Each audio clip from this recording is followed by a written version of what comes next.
We settled into Marrakesh, and two of us went down to a village called Amismis, which is near the epicenter of the earthquake that happened on September 8th. There's a small clinic that's treating patients there.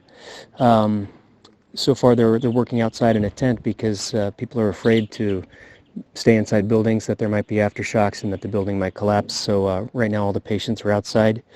There were, I'd say, about 3 patients that were there overnight, and the rest of the severe cases have been referred to a bigger hospital in Marrakesh by ambulance. But in the morning, we were there, and then people began to arrive around 8:30 in the morning, and the place quickly filled up to about 15 patients, different types of wounded, broken arms, broken legs, cranial trauma, things like that, and the doctors and nurses that were there were treating them the best they could. Everybody's exhausted. They're working with the supplies that they had available at the time, but it's starting to run low.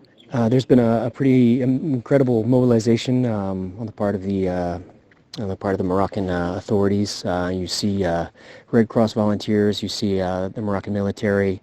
There's been a big distribution of mattresses so people can sleep outside, of water and food for people that don't have access. Additionally, there's ambulances moving back and forth between the epicenter and the referral hospitals. So people in villages are able to be evacuated quickly to where they can be treated. We also were able to visit a couple of villages nearby the epicenter.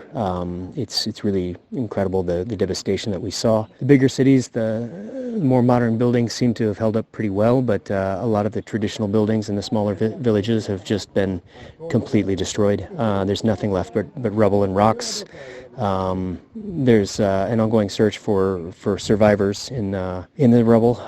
There's quite a few different tractors and forklifts driving around trying to move the rocks away to see if we can find people trapped underneath. The most acute phase of that is probably over now, and it's looking less and less likely that we'll find anyone alive, but they might still be able to find dead bodies to properly bury them.